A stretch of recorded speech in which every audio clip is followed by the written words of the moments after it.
Hey guys, welcome to a brand new series. This is F1 2017. It just dropped in the post this morning. I know I haven't got it as early as some YouTubers, but certainly earlier than the release date anyway, which is good. I'm Joe if you're new around here, and we are going to be with Renault. For some reason that's the trailer started in the background there. But yeah.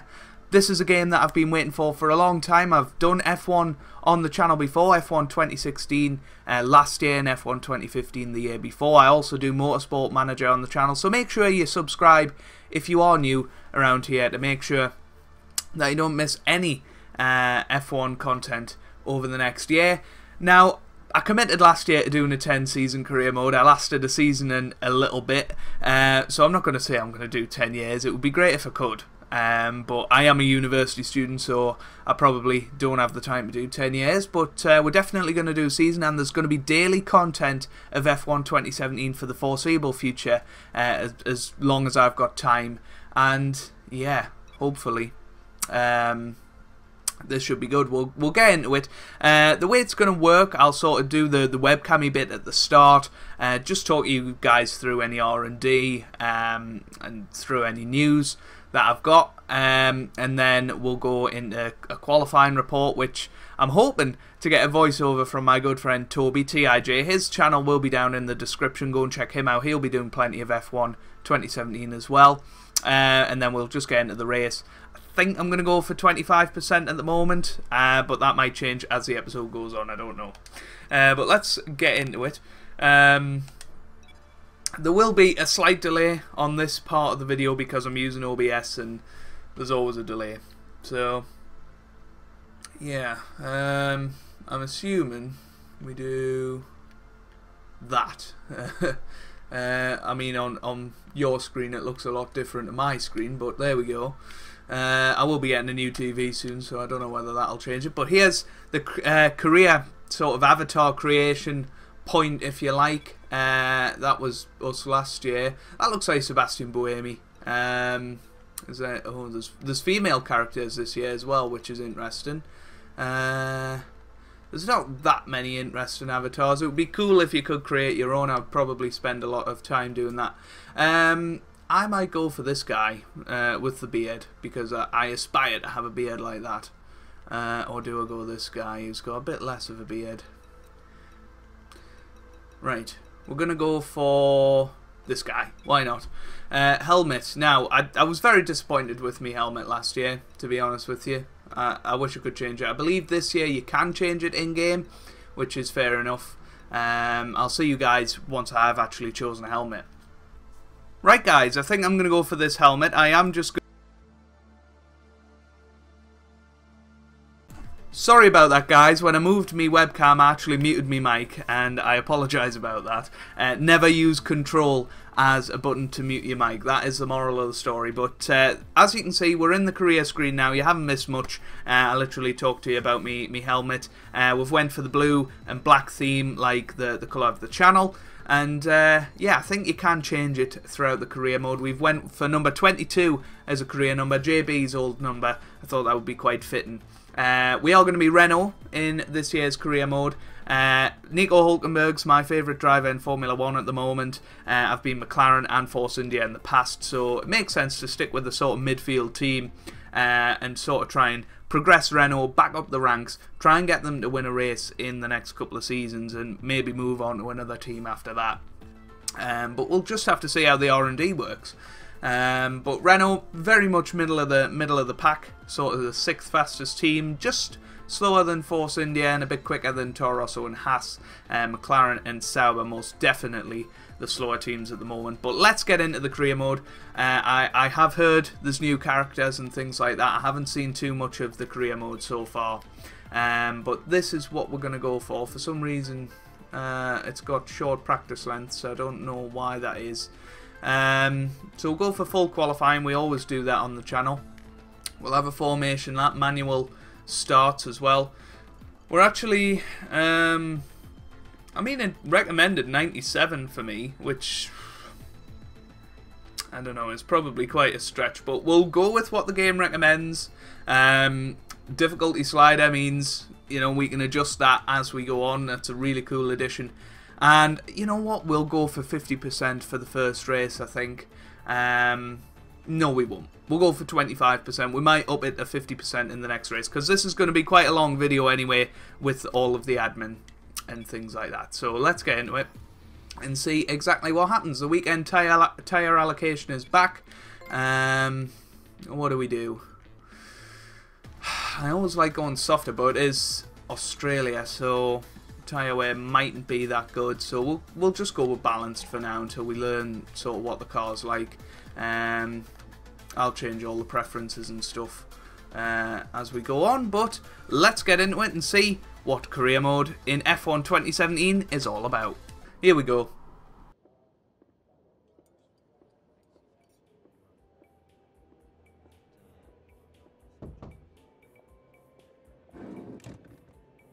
Yes, and I respect that, but my client has a championship to contest, so if you want our participation, I'm afraid the concessions are mandatory.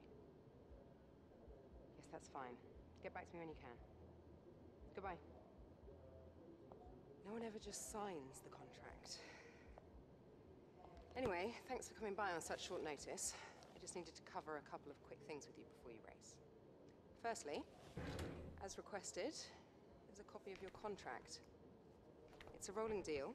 However, the team reserves right of termination if you fail to meet performance standards.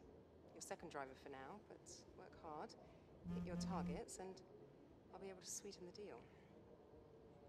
I'm also looking to get you into some invitational events throughout the season. The experience and exposure from these will be great for your image.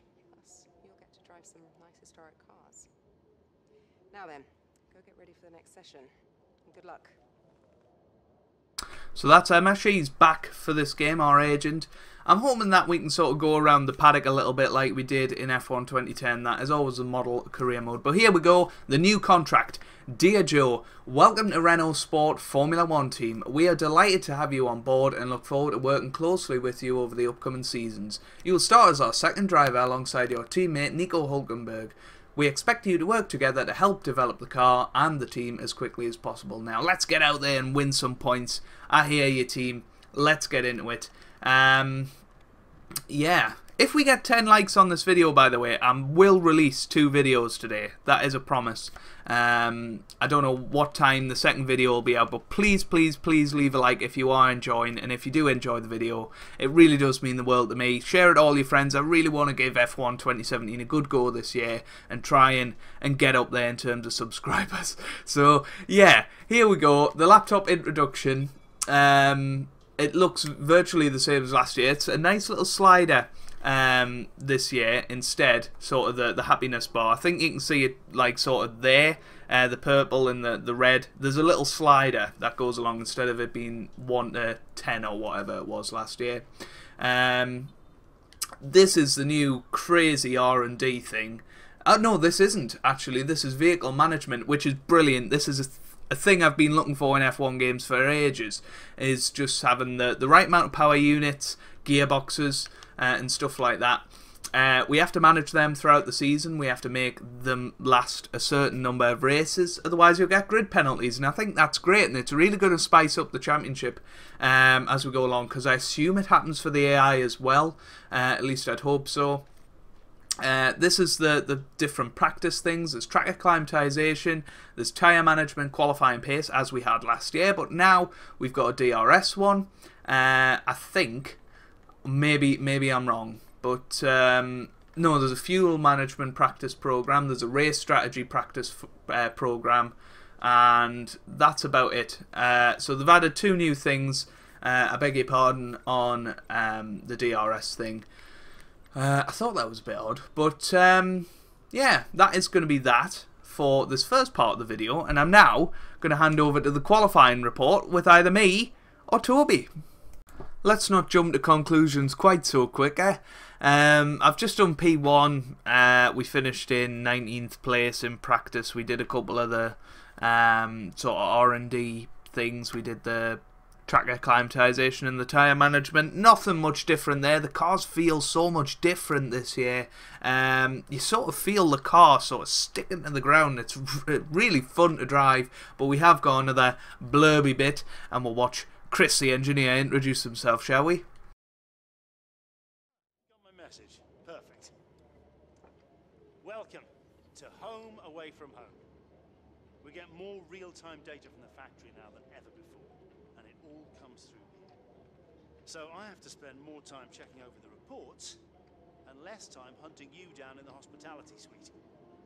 To that end... Sorry, just a sec. Yeah, Chris, is this important? I'm in the middle of something. Okay. Right. Well, that makes no sense. Have Sarah reset the simulation and run it again. Okay. Sorry about that. As I was saying, we've set up a desk for you at the front here. You can get onto the network from your laptop, so make sure to check the R&D screen regularly. And let us know how you want to use the data that we've collected over the weekend and through the practice programs. Also, bear in mind that the news from the factory won't always be good. Sometimes tests fail, like you've seen just now. And when that happens, we have to divert additional resources to fix it. C'est la vie, I'm afraid. Right then, so that's our R&D introduction. It's pretty much the same as last year. We've got the resource points. We get some from the testing that we do, the practice, I should say. So we'll open that up and we'll have a look. It's a big web as far as I'm aware. I don't know what all this is. I guess this is just the same thing, but there's the upgrades. Now that is the R&D tree. It's a lot more confusing than last year.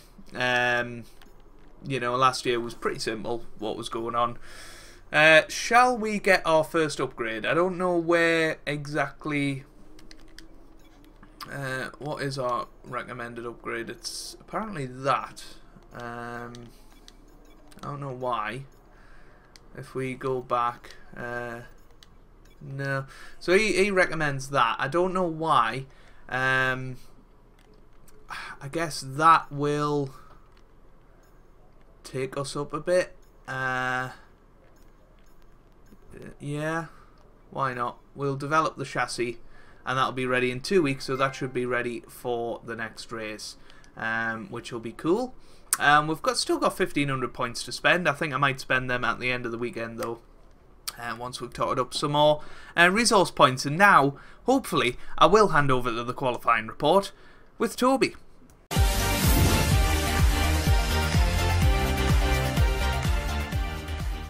In the first qualifying session of the 2017 season, Sauber clearly struggled, with both of their drivers taking the back row of the grid, with Marcus Ericsson beating his new Sauber teammate Verline by 2/10. McLaren really struggled with a Honda engine that has apparently been upgraded, but unfortunately they only finished in P17 and P18, of course meaning that both of their drivers are knocked out in Q1, with Stoffel Van Dorn, the GP2 champion of 2015, in only his second Formula 1 race, beating his two-time world champion teammate Alonso by 2/10. Carlos Sainz would struggle in the Toro Rosso, only getting P16, being knocked out in Q1 by Joe Hannard, the rookie for Renault, who was 3/10 above Carlos Sainz, who finished 15th in Q1. But as we moved on to Q2, his teammate Daniel Kvyat qualified P15, 6/10 of his Q1 time, certainly not looking great for Toro Rosso.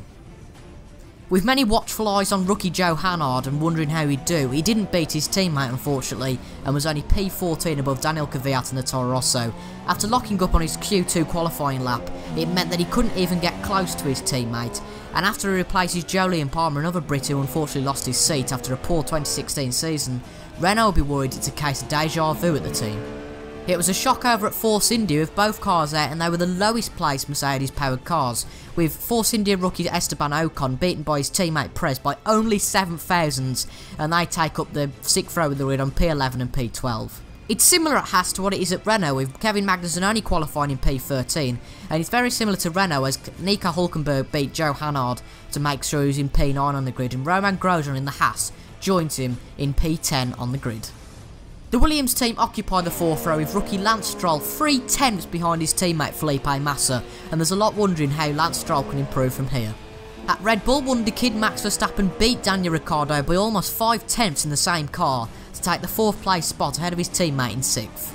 With Hamilton taking 3rd best of the rest of the Mercedes, and his new teammate Valtteri Bottas very disappointing in 5th, there was only 2 spaces left, and those spaces went to Ferrari, locking out the front row. Really surprising after a domination of 3 years for Mercedes, with Kimi Raikkonen over 3/10 off poleman Sebastian Vettel. And it's a wonder of a case of, will it just be Sebastian Vettel at the front, or will Ferrari let the drivers race, or even Lewis Hamilton might get the jump of them on the start. But it's time to go and watch the race now, so let's hand over to David Croft and Anthony Davidson in the commentary box for race day.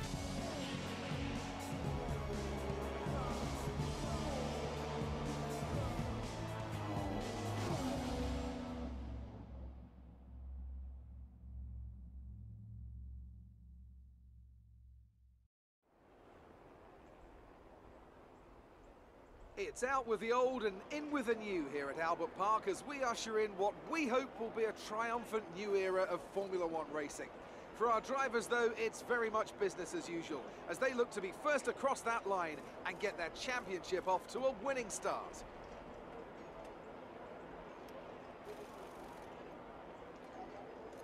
Just south of Melbourne's downtown business centre is the one and only Albert Park circuit. 3.3 miles of public roads, all closed for the weekend of course, make for a bumpy racing surface with little undulation. There are 16 corners around the lake, but a couple of good passing opportunities as well, thanks in part to the DRS zones into turn 1 and turn 3. Today's race, of course, not simply the start of a new season, but the start of a new kind of Formula One. Anthony Davidson, great to have you with us once again. This is a big moment for the sport, big changes to the technical regulations, the potential perhaps to give us the biggest shake-up since 2014. Very different cars visually and, fingers crossed, much faster as well. Good thing then that combined these teams put in just a shade over 13,000 kilometres on the clock during testing. The cornering speed of these new machines is absolutely unbelievable. How many lap records are still held by Michael Schumacher from 2004? Well, on the right day, on the right tyres, we might just be threatening them this year. Wider tyres, wider cars, more downforce. I have to say they look great, and the qualifying spectacle is undebatable. Now the big question remains, can they follow? Can they race? Or have these new rules gone too far?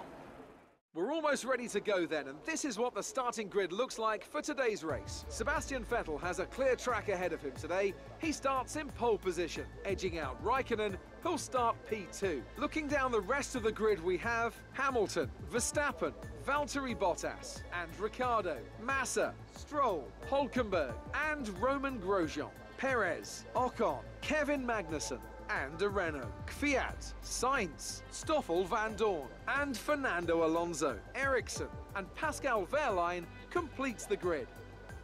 Now it's almost time to lights out, so let's go down to the track.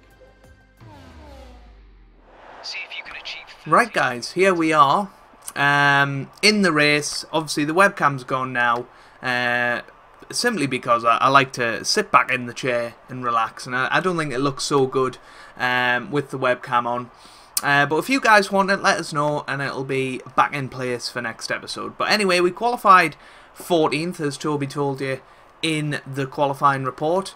And yeah, I mean, I was quite happy with it. We were 3/10 off Nico Hulkenberg in Q2. I did make a little mistake going down into the second to last corner, which was a bit of a shame. But overall, I'm quite happy with it. This is the race strategy for today. Apparently, they're going to go for a one-stop strategy. We could go for a two-stopper, but one stop is the way to go. This is the setup for anybody that's interested. I've went for quite a generic setup. You know, pause it if you want to have a proper look at it. I'm probably not the best guy to explain that sort of thing to you, but let's get into it. We've got a formation lap, obviously, to start. I don't particularly want to use that as a clutch, so yeah, but we'll sort that out in the next episode. So we've done a bit of a jump start there, but never mind. But I don't usually use X as the clutch. I'd usually use R2, so I don't know quite why that's happened, but that's just something to do with the way I've set up the controls, obviously. But yeah, hopefully you guys are good. First impressions of the game are very positive. I think it's much smoother. The handling seems a lot better. I've had to really push myself as well to try and get in to Q2. We just scraped through to Q2, and then pushed hard in Q2 to try and get through to Q3, but made that little mistake, which probably cost us a couple of tenths of a second. So we could have probably hit our objective of 11th place if everything went cleanly. But you know, that's what Formula 1 is. It's about fractions and little moments of brilliance, or you know, not brilliance in my case. And yeah, we're starting 14th. I don't think that's too bad. I don't think Palmer's started up there too much this season, so you know, I think we're doing a better job than him so far, and hopefully we'll be able to scrape into the points by the end of this race. If we have a look at, oh, we can't have a look at that actually, but never mind. I was hoping we could have a look at the wear of the parts, like the gearbox and the engine and what have you. I think we're already pretty much 30% through one of them, so that's not great considering we've got 19 more races to go this season. Obviously, we're not going to Germany this year, so it is only a 20 race season. Oh, it's certainly going to be interesting, this formation lap. I'm probably going to use to just ramble on at you in the future. I'm surprised I've made it all the way around. I don't think I did last year, but here we go. Performing grid for the race start. The clutch is going to be quite interesting, I think. This first start is going to be quite a struggle, so here we are, lining up for the grid. Sebastian Vettel on pole, of course. Kimi Räikkönen in second. I've heard that Räikkönen's a little bit overpowered on this game, but there was a patch when I first put this disc in, so hopefully they've fixed anything like that. Now then, here we go. We're getting ready for the lights. Lights out, away we go for F1 2017. That's not too bad a start. Early on, we've been swamped by Kvyat and Sainz, the two Toro Rossos off the line. Well, we're going to take it nice and easy into turn 1. And Van Dorn manages to get round the outside of us. We're down to 17th here after the first turn. That's not brilliant, but safety is what we need. I think we retired from our first ever race in F1 2016, so let's hopefully not repeat that performance and just have a nice safe race and try and get to the end of it unscathed. That would be lovely. But it is obviously quite nerve-wracking doing your first race when when you're live comment. So you know, just bear that in mind when you watch this back, and before you say I'm absolutely terrible at this game. We're going to go down the inside of Van Dorn now. That was a pretty good move early on. We have lost a little bit of time to Sainz and Kvyat up ahead, but we've made the move on Van Dorn, and that could help us out as we go through this race, getting past the slower cars. We're pretty quick through sector that little turn there. I think turn 11 maybe. I might be wrong. We're going to go down the inside of Kvyat now. Oh no, it's Sainz. I beg your pardon. But that was a pretty risky move there from us. Oh, and now we're right behind Danny Kvyat.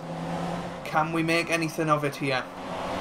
We're back up to 15th. Obviously, we started 14th, dropped to 17th after turn 1.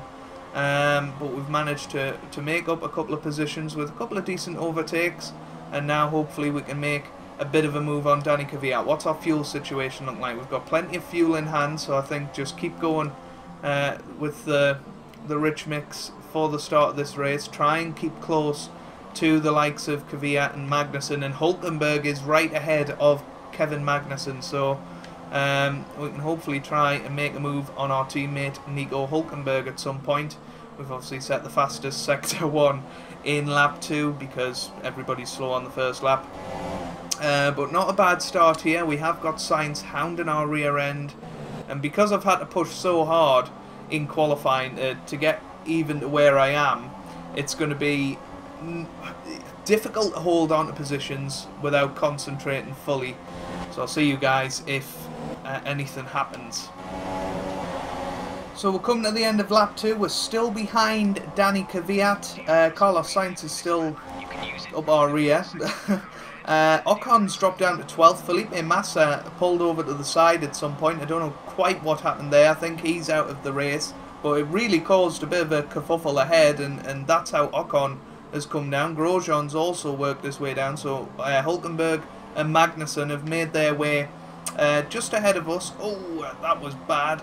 Oh, we've got somebody overtaking us round the outside. Goodness me, that was close. That was really, really close there with Carlos Sainz. And we've now lost a little bit of ground on Danny Kvyat, which isn't good.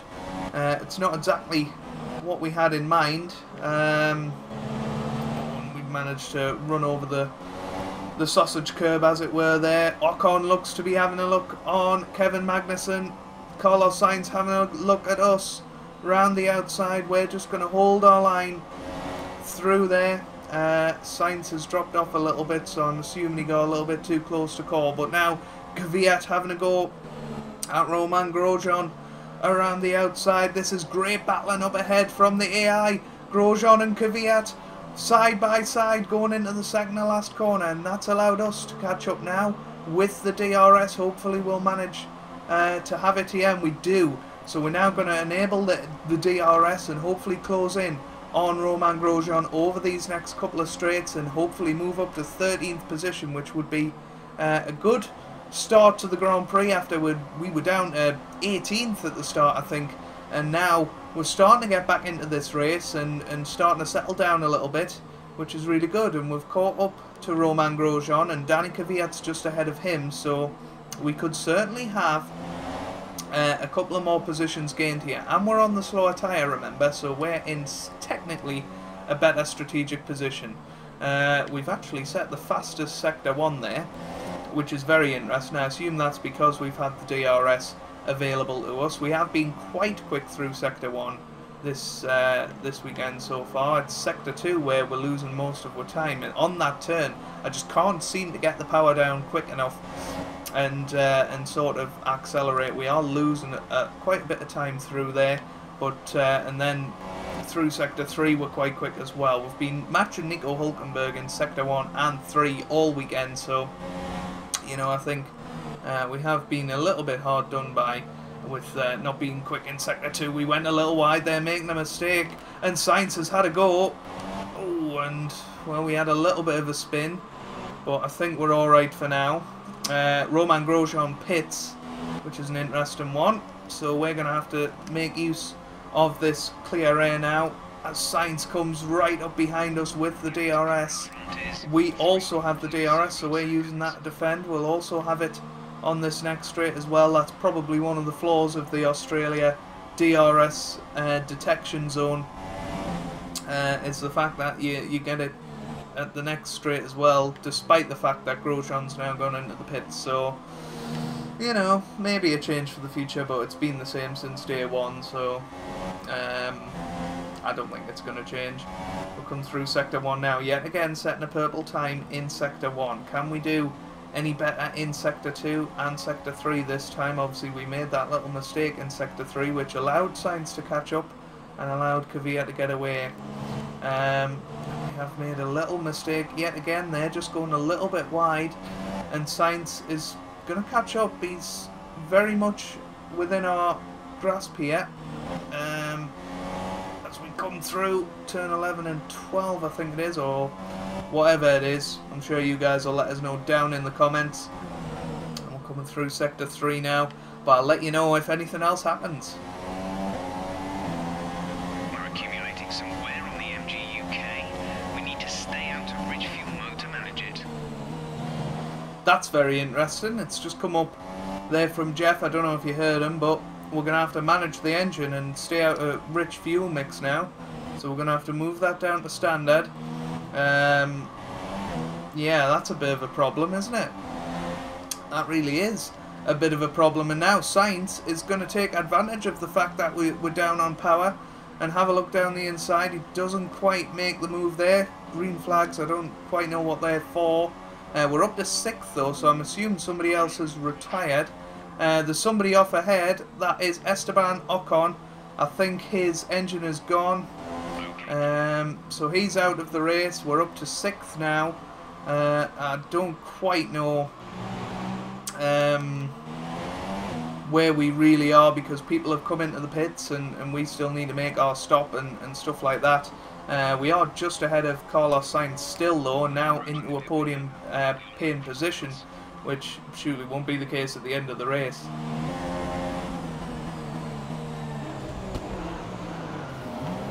Well, I can't believe that. I really can't. That's... Oh, that's so annoying. Oh dear. That's another button I need to change. We're coming into the pits at the end of this lap now, which is really annoying. Basically, Raikkonen and Vettel were sort of overtaken. Well, we weren't fighting for real position, I guess, but, you know, I wasn't going to slow down like a blue flag, but then he went down the inside. It looked like he locked up, actually, and we've been the big losers there. I don't actually know what we have to do here. Go, go, go. You'll be racing. There we go. I assume we did something right there. 2.8 seconds isn't too bad. I don't think we've at all disengaged the pit limit. I don't think we have to fix the front wing, given by the fact that we didn't do that there. But yeah, we're down to 17th now. We're ahead of Max Verstappen. I don't know how that's quite happened, but we'll certainly settle for it. I'm assuming Verstappen was caught up in the incident that we had with Raikkonen and Vettel. But if we can get to the end of the race now quite cleanly, then I'd be quite happy. It's a bit disappointing that I don't think we're going to get points, but you know, you never know with these things. There might be a safety car or something. Here comes Max Verstappen having a look round the outside. We're going to try and not fight with them too much because I can see the Saubers up ahead, and they would be quite easy prey for us, I think. We are quite a bit faster than the Saubers. Obviously, this is where the incident happened. I am noticing a big lack of downforce in these sort of corners, which is a bit of a shame. But we are catching up to Marcus Ericsson, which is quite positive, actually, how much quicker we are than the Sauber. I can't even go flat through the final corner now. We're just going to let Verstappen go through. Hopefully, you know, he'll do it cleanly. And he has done. We'll just sort of let him go now. Try and stay in his gearbox, basically just to... oh, there's a yellow flag, so we'll keep an eye out up ahead. That's Ericsson. His engine's gone. And we're up to 17th now, but we'll try and stick with Verstappen, because hopefully he can slow down the people ahead, and then we can catch up to them. So maybe the reason we were catching up to that Sauber was because he had a very unhealthy engine. But I don't know. We seem to be not too far away from people, and I'm assuming some people haven't pit yet, because our pit window was only opening sort of lap 9, so there will be people coming into the pits, and hopefully, because we haven't changed the front wing, hopefully we can make up some positions in the pit stops. Right guys, we're going on to the last lap. Yeah, nobody else has pit actually, so we're in 17th, we're catching up to Verline. We're burning this extra fuel. I know we shouldn't really be using rich mix, but I thought I might as well try and catch up to Verline, and we can see him now, which is progress. So we are definitely faster than the Saubers. It's just a bit unfortunate, that incident with Raikkonen, you know, probably cost us 10-15 seconds, and we'd probably been battling for the top 10 if, you know, that didn't happen. We have got a cat making a lot of noise in the background. I am sorry about that, but hopefully they won't make any more noise. Kimi Raikkonen's won the race. They were obviously just cheering on the fact that he has won the race, and he is obviously overpowered because he hasn't won a race since 2013, so why would he win the first race of the season? I mean, he has had chances this year, to be fair, but he's been very gracious and sort of handed them over to Vettel. Oh dear, just a little bit of understeer there. It seems like there's some kind of problem with their car. I don't know who's slowing down. This cat is really annoying. But here we come up to the finish line for our first race. Really sorry about that, guys. And here we come up to the checkered flag. And we have finished 17th in our first race. Not too bad, but not good enough, really. We want better. Of course we want better. And hopefully we can get that as we go on. But let's hand over to David Croft, who will take us through the race results. A great win then for the Maranello team today. Anthony, what do you think made the difference here? Well, I think the track conditions just really suited their car today. Wind, track temperature, you name it. These cars come alive when the tyres are just at the right temperature. So the more easily you can keep them there, the better your race tends to go. And that's exactly what happened. Their car just looks so comfortable out there. And as we can see, it's time for the podium. And as the drivers make their way out, there's a familiar red suit making its way to the top step. Fantastic win for Ferrari.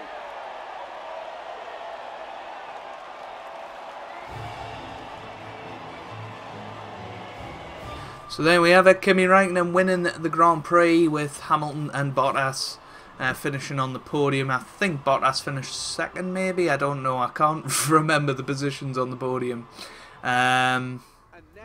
We will just see. Yeah, Bottas finished second, Hamilton in third, with Vettel in fourth, Ricciardo fifth, Perez sixth, Hulkenberg a brilliant seventh, Magnussen eighth, Stroll ninth, and Grosjean 10th. We were sort of behind Grosjean, so would have probably been in the sort of realms of 10th and 11th if we hadn't had that incident, which would have been, you know, decent. And let's have a look at the standings. Obviously, that's happened. But let's have a look at the constructors. Ferrari leading the way, Mercedes in second, with Red Bull in third. And yeah, I shall see you in the hospitality suite, and we'll decide on some R&D for the next race. So there we have it then. There are the resource points that we've got to spend. You know, obviously Hulkenberg will have done better in this rivalry so far, but we're hoping that we can improve in the coming races. We've lost reputation with everybody, which is quite embarrassing actually. But hopefully we'll be able to bring that back in the next episode. But China isn't one of my best. Oh, what's going on here? This is Jonathan. He's going to let you drive some of his cars. Well, not quite my cars, per se. It's a mere detail. You know, I'd really rather be down there racing them myself, to be honest. I'm actually quite handy behind the wheel, but it's the downforce, those lateral Gs, you know? The old neck can't really handle it. So I need a pro. That's where you come in. We run in a bunch of events throughout the year. Time trials, races, all sorts. I have it on good authority that you have the ability and temperament to do well in these. Make our business look good and, most importantly, bring the cars back in one piece. So consider this a formal invitation. I'll see you at the track. Classic cars already. I didn't expect it to be this early in the career mode. So she's sorting that out with him. Is that going to be the next episode then? I mean, yeah, I'd rather do that. Is this starting now? Okay then. Right, that's going to be in the next episode. If you've enjoyed this episode, make sure you do leave a like down below. It really does mean a lot for me and for the channel. And yeah, make sure you do subscribe if you're new. Share it all around. And yeah, I'd really, really appreciate it. Anyway, I'll see you guys maybe tonight, maybe tomorrow for the next episode of Career Mode, which will be this. So I'll see you then. Hope you guys are having a wonderful day. Thanks for watching and goodbye.